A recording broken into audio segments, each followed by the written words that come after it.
আসসালামু আলাইকুম রহমতুল্লাহ। আমার এই ভাইয়েরা একটা বিচার নিয়ে এসেছে এখানে। বিচারটা এরকম যে ওনারা আওয়ামী পিরিয়ডে আমরা জেনে থাকবো যে সারা বাংলাদেশেই চাকরি বাণিজ্য হয়েছে। খুব কম সংখ্যক লোক যারা আওয়ামী লীগ পিরিয়ডে যারা যারা চাকরি পেয়েছে ভাবে, যেটা বলে যে মানে যে যোগ্যতা অনুযায়ী যাদের যোগ্যতা ছিল তারাও তাদেরকে একটা একটা জায়গা ধরে এক কথায় একটা নেতার হাত ধরে তাদেরকে চাকরি পাইতে হয়েছে, সেটা ঘুষের মাধ্যমে। এটা কেউ রক্ষা পায়নি, এটা এখানে কারো অন্যায় নাই। সেই সিস্টেমটাই বাংলাদেশ সেই সময় এরকম ছিল। এখানে যে আমরা এক ভাইকে দোষ দিব যে আপনি ঘুষ দিলেন কেন, না দিয়ে তার উপায় ছিল না। হোক সে আওয়ামী পরিবার, না দিয়ে তার উপায় ছিল না, কারণ তার চাকরি হবে না। তার সে যতই ভালো ছাত্র হোক না কেন, তাকে একটা আওয়ামী লীগের এক নেতার হাত ধরে তাকে টাকা দিয়ে সেখানে ঢুকতে হয়েছিল। তো এরকম অনেক এ ধরনের ঘটনা ঘটেছে যে টাকা ঠিকই দিয়েছে, লক্ষ লক্ষ টাকা, চাকরি হয় নাই এবং সেই টাকাটা তারা ফেরতও পায় নাই। এই ধরনের একটা বিচার নিয়ে এসেছে, যেটা এলিগেশন দিয়েছে নওগাঁ জেলা আওয়ামী লীগের সাবেক সাংগঠনিক সম্পাদক শাকিল আহমেদ বাদল ভাই। উনি আমার অত্যন্ত কাছের বড় ভাই। ওনার বিরুদ্ধে একটাই ধরনের কথা এসেছে। তো আমাকে ওনারা যখন বলতেছে, আমি বললাম না, তোমরা যেটা বলো আমাকে অন দ্য স্ক্রিন বলতে হবে না, সেটার সমাধান আমার জন্য সহজ হবে না। তো ভাই আপনার নাম? আফজাল মোল্লা। আচ্ছা, বাড়ি কোথায় আপনার? দোহার যমুনিতে। যমুনি। আর আপনার ভাই তোর নাম কি বাবু? তোমার মোহাম্মদ ফারুক হোসেন। নাম? আমার নাম মোহাম্মদ ফিরোজ হোসেন। মোহাম্মদ ভাই নাকি তোমার দুই ভাই? আচ্ছা, একটু বলো তো, ঘটনা বলো তো, কি চাকরির জন্য গেছিল, কি কন্ডিশনে গেছিল তোমরা, বলো। দাঁড়া বলি। না, বসে বলো। 2016 সালে সার্কুলার হয়েছিল ফায়ার সার্ভিসে। ফায়ার সার্ভিস সার্কুলার 200 কত জানি নিয়োগ দিবে, 246 কি জানি এমনই। তো আমাদের কাছে কোনটা হলো যে 9 লক্ষ টাকা আমরা নিব। তো আমরা 9 লক্ষ টাকা কে নিবে? সেটা বাদল নিবে। মানে শাকিল আহমেদ বাদল ভাই? জি, শাকিল আহমেদ বাদল নিবে, মানে সাংগঠনিক সম্পাদক। জি জি জি, সাংগঠনিক সম্পাদক জেলা আওয়ামী লীগ নওগাঁ সাবেক। আচ্ছা, উনি বললো যে আচ্ছা তুমি এইটা কিভাবে পেলে যে ওখানে গেলে তোমার চাকরি হবে? আমাদের ওখান থেকে বেশ দুই একজন চাকরি দিছে, আমাদের চাওয়াতো ভাইকে একটা দিছে, ওরি ভাস্তাকে একটা দিছে, নিজের ভাস্তা। আচ্ছা, ভাস্তার নাম কি? আমিন। তার আপন ভাস্তা, সে চাকরি দিয়েছে। জব্বারের ছেলে। হ্যাঁ, জব্বার শাহর ছেলে। জব্বার শাহর ছেলেকে চাকরি দিয়েছে? জি জি জি, আমিন। তো ওদের মারুফতে আরেকজনকে দিয়েছে। কত টাকা নিয়েছে? ওদের তখন 2014 সাল হয়েছিল, তখন রেট ছিল 6 লাখের মতো। 6 লাখ। আর তোমারটা 18 সাল? আমাদেরটা 16 সাল। 16 সাল। জি, 16 সাল ফায়ার সার্ভিসের নিয়োগের সময় কন্ট্রাক্ট হয়েছে যে 8 লক্ষ টাকা, না? জি জি, আর 9 লক্ষ টাকা নিব, আমরা 8 লক্ষ টাকা দিবে চাইছিলাম। জি জি জি। আচ্ছা, এখন বলো। তো তারপর আমরা বেশ কি হলো যে সার্কুলার হয়েছে, তুমি দরখাস্ত করো আর এখন টাকা দাও। তো আমরা বললাম যে আমাদের তো গরু বেচুর আছে, আমরা তো গরু বেচুর ছাড়া বেচা ছাড়া আমরা টাকা দিতে পারবো না, তাহলে গরু বেচুর বেশি আমরা দিব। যাই হোক, আমাকে 8 দিন বা 10 দিন সময় দিল। আমরা 10 দিন পরে আমরা টাকা 3 লাখ টাকা এনে দিলাম। তারপরে পরীক্ষার নিয়োগ হলো, দাঁড়ানোর নিয়োগ হলো ঢাকা। 10 দিন পর তোমরা যে 3 লক্ষ টাকা, এটা কোনো কিছু না, আমাদের কোনো ছিল না, কিন্তু আমাদের সাথে লোক ছিল। না, কোনো ডকুমেন্টস নেই। আমাদের সাথে সর্দারপাড়ার জলিল ছিল। এই যে মানে জলিল? জি জি, জলিল ভাই ছিল। আর ওই জব্বার শাহ ছিল। আচ্ছা, জব্বার শাহ ছিল।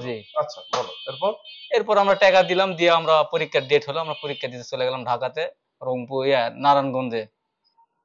ওখানে যা ফোন দিলাম। মাঝে একটা কথা বলি, তোমার শিক্ষাগত যোগ্যতা কতটুকু তোমার?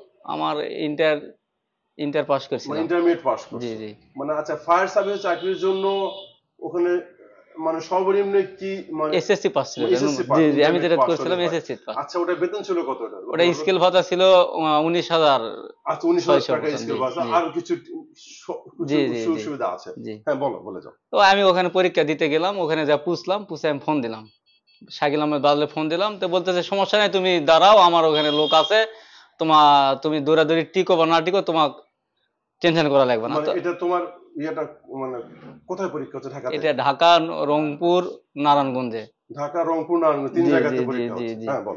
ওখানে তারপরে পরীক্ষা আমি দৌড়াদৌড়ি টিকতে পারলাম না। আমি বললাম যে আমি দৌড়াদৌড়ি টিকতে পারিনি। বলতে সমস্যা নেই, তুমি এখন তাহলে চলে যাও, ওটা আমি দেখবো, আমার লোক দেখবে নি। চলে আসা হলো। আসার পরে মনে করেন যে এখানে বাড়িতে আসা হলো, আমি বাড়ির দৌড়ে চলে আসলাম।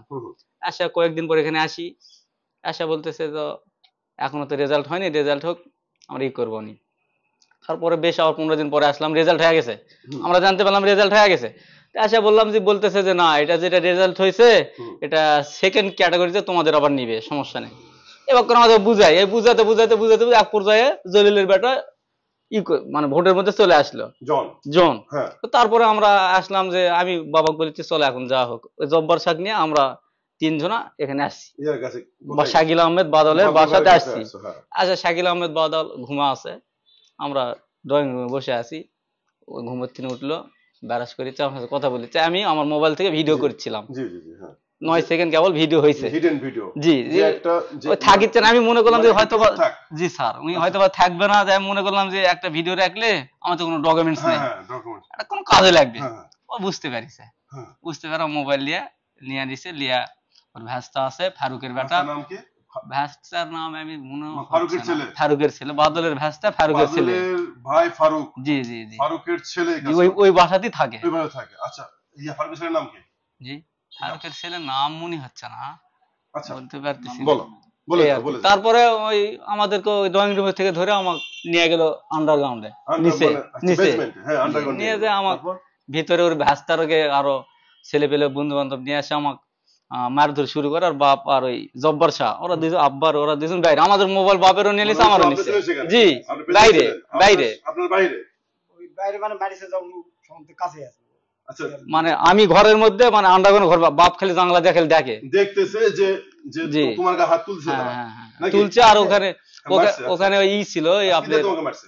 আমাকে ওই হাত দিয়ে মারছে, হাত দিয়ে মারছে। আর ওখানে ওই খেলে ভয় দেখায় যে সই না দিলে স্ট্যাম্প, আবার পরবর্তীতে কি হলো স্ট্যাম্প নিয়ে না, আসলো। এক এক করে কথা বলে। আচ্ছা, তোমাকে মারছে কে কে তোমাকে ওখানে? আমাকে মারছে বাদলের ভ্যাসটা দুটা, মানে যেটা ইয়াস ফারুকের ছেলে? ফারুকের ছেলে দুটা, আচ্ছা, ফারুকের ছেলে, বাদলের ভাই ফারুকের ছেলে। আর আচ্ছা, চকপুরানের সরি সরি লাটাপাড়ার একটা ছেলে আছে, কি নাটা মাসের নাম কি? নাম নাম যায় না, কিন্তু ওর সঙ্গে ছিল, কিন্তু লাটাপাড়ার ওরি ছেলে- ওরি আমি খোঁজ বের করতে পারবো আর কি। আচ্ছা আচ্ছা, আমাদের দক্ষিণ লাটাপাড়া ছেলে ছিল একটা ছিল, হ্যাঁ। হ্যাঁ, তারপর? তারপরে ওখানে হাউস আছে, হুম হুম, বাপক তখন বাপক আর জব্বারক বের করে নিল, হ্যাঁ, জাংলা দিয়া, বড় জাংলা, হুম জাংলা দিয়া বাপ আর জব্বার শাহ বাইরে ছিল, আর আমার ঘরের মধ্যে আছে। হুম। আমি আসি, বাবক করতে তুই যদি সই না দিস, তুমি যদি সই যদি না সই- দাও, কিসে সই দিবে? স্ট্যাম্প কেমন দিয়ে? স্ট্যাম্প তিনটা নিয়ে আসছে, স্ট্যাম্প। ইয়া স্ট্যাম্প গুলোর ইয়া ছিল 100 টাকা দামের স্ট্যাম্প। জি জি, 100 টাকা 100 টাকা দামের নন জুডিশিয়াল তিনটা স্ট্যাম্পে। আচ্ছা, ওখানে কি লেখা ছিল? কোনো গদ লেখা ছিল না। ফাঁকা স্ট্যাম্পে জি, সই ফাঁকা। নিয়েছে তা। তোমার জোর করে নিয়েছে? হ্যাঁ জোর। আমি তখন বললাম যে আমরা স্ট্যাম্প করে দিব, কোনো সমস্যা নেই, তুমি যে ভিডিওটা করছো, আমি তো একটা রাজনীতিবিদ, হ্যাঁ, হ্যাঁ, আমার তো তোমরা ক্ষতি করতে পারো, হুম। এই কারণে আমি তোমার এখানে স্ট্যাম্পে সই আচ্ছা, নিচ্ছি, হলো। কোনো টাকা পয়সা দলের না। একটা ক্ষমতা দেখে আচ্ছা, তো মানে আমি দলীয় প্রভাব দেখাইছে। জি জি, আচ্ছা, যাক। তা আমি সই টই আমি করবো না, মানে বেশ 10টার থেকে বেলা 12টা বাজা যাচ্ছে, তাও সই করবো না। তখন ওর ওই ভিতরে হাউস আছে, হুম পায়খানার হাউস, সালাপ মনে করে হাউসের ওই রড ধরে আর তুলিচ্ছে, হুম। না সই না দিলে ওটা ফেলে দিবে। আচ্ছা আচ্ছা, মানে এমনও হুমকি জি, দামকি যে জি, তোমাকে জি, জি। ভিতরে ঢুকাই দিও তো, জি, হাউসে জি, আয়না ঢুকাই ঘরের দিও। ভিতর আর কি এখন তো মানে আয়না ঘরে ঘরের মতো। এমন ভয় দেখাচ্ছে যে তোমাকে মেরে ফেলবো আমি, জি। এই ধরনের হুমকি দামকি নাকি? জি। যে হাউস তোলা মানে অর্থাৎ তোমাকে ভিতরে ঢুকাই রাখবো তোমাকে আমি। জি। দেখো, ভয় দেখাইছে। এরপর তারপরে বাপ আর কি করবে, এক বাপ পর্যায়ে তোমার সই করছো? সই করা লাগছে, এই সই করে করলে? আমরা চলে আসলাম, আচ্ছা, হ্যাঁ। বাসার চলে আসলাম। এই আসে রানা কাকা জানা হলো, মইনুর হাসান রানা। আমার দৌড়ে রানা। জি জি, রানা আচ্ছা, কাকা হ্যাঁ। তো করছে বাবার এখন ভোট, এখন হুম, ভোট কেটে ওটা দেখমনি। হ্যাঁ। এই দেখ ভোটের পর কেটে গেল, হুম, তারপরে লোক দিয়া পাঠালো, করছে না বাবা আমি টাকা নিছি হুম। 3,10,000, আমি টাকা আস্তে আস্তে দিব, আমার অবস্থা আচ্ছা, আর কে খারাপ। কে সাক্ষী আছে এটার? এটা সাক্ষী আছে তুফান, রানা, নয়ন ভাই, মানে কোন তুফান? ওই রানার শালা তুফান। রানা শালা তুফান। রানা শালা তুফান। এরপর জি। কে সাক্ষী আছে? নয়ন, কোন নয়ন? এই শাহপরা নয়ন, শাহপার নয়ন সাক্ষী আছে। আর কে শাহপরা সাক্ষী নয়ন আছে? ভাই ফোন দিয়েছিল। আচ্ছা আচ্ছা, এরপরে আর আপনার ওই আমি বলতেছি, আর কে সাক্ষী আছে? এই কয়েকটা, কে কোন সাক্ষী আছে? বাদলের আবার মাধ্যমে পিকি ভাইও আছে, হ্যাঁ, পিকি ভাই আছে, পিকি আচ্ছা, ওরি পিকি লাভ, যেটা জি, জি, ইয়ার শাহপার শাহপরা নয়নের বোন জামাই। বোন জামাই, সেও জানে। জি। আচ্ছা, পিকি লাভ। আর জব্বার শাহ এবং জব্বার শাহর বউ, এরা দুজন এই বাদলের আত্মীয় হয়, আচ্ছা আচ্ছা, ভাই নিজেরই চাও তো আত্মীয়, ভাই। আচ্ছা, আচ্ছা, নিজেরই ঠিক আছে। আত্মীয় একবারে। আচ্ছা, এখন কি অবস্থা আছে এটা?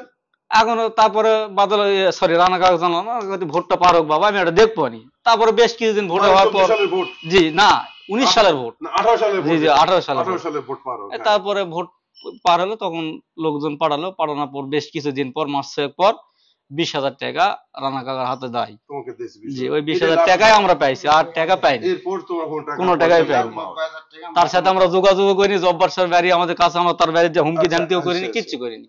এখন কথা হচ্ছে, আমরা এখান থেকে এক পক্ষ থেকে শুনলাম, এটা সত্য মিথ্যা যাচাইয়ের জন্য আমি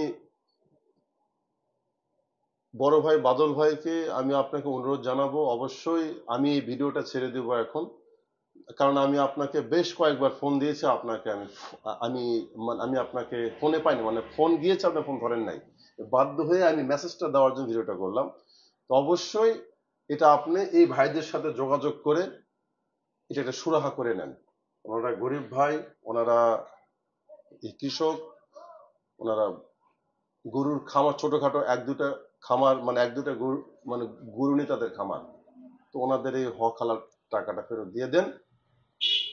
এবং এবং আমি এবং এই মানে এই ভিডিওর থ্রুতে আমি সারা নওগাঁর, আমি সারা বাংলাদেশ ঠিকানা দিতে পারবো না, যারা যারা আপনাদের কাছ থেকে এই আওয়ামী পিরিয়ডে যারা যারা আপনাদের কাছ থেকে এই চাকরির প্রলোভন দিয়ে টাকা পয়সা হাতিয়ে নিয়ে এখনো টাকা ফেরত দেয় নাই বা চাকরি দেয় নাই, আপনারা আমার সঙ্গে যোগাযোগ করতে পারেন।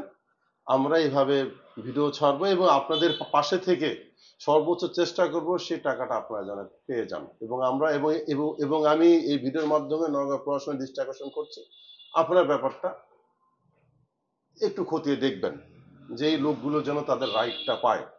কে কোন দল করছে, কে কোন, এটা আমাদের কেউ দেখবে না, আমরা দেখবো হচ্ছে মানুষ মানুষের জন্য। সেই সময় বেশিরভাগই হয়েছে যে আওয়ামী পরিবার থেকেই তারা আওয়ামী লীগের কাছে গিয়ে চাকরি, বিএনপি পরিবার সাহসে পায় চাকরি নেওয়ার জন্য। বেশিরভাগ এটাই ঘটছে যে আওয়ামী ফ্যামিলি থেকেই তারা গিয়েছে চাকরি নিতে আওয়ামী লীগের কাছেই। এখন আমরা এটা এখন ধরলে হবে না যে কে আওয়ামী লীগ কে বিএনপি। সবচেয়ে বড় কথা হচ্ছে লোকগুলা ভুক্তভোগী। এখন একটা বাংলাদেশ একটা সময় ছিল যে সময় কোনো কথা বলার লোক ছিল না, কেউ সাহস পাইতো না কথা বলার, মানে সর্বোচ্চ যার উপরে যারা বসেছিল দেশ চালিয়েছে তারাই, ওরা দিন বলে দিন, রাত বলে রাত, ওরা চাকরির হর্তাকর্তা, ওরাই আমাদের ছিল মানে রিজিকের মালিক, এই একটা অবস্থানে ছিল। সেই সময় ঘটে যাওয়া ঘটনাগুলো ইনশাল্লাহ আশা করি এখন ঘটবে না। যাই হোক, সকলে আমরা চাইবো সকলে এর জন্য একটা সুষ্ঠু প্রতিকার পায়। ভালো থাকবেন, সালাম আলাইকুম।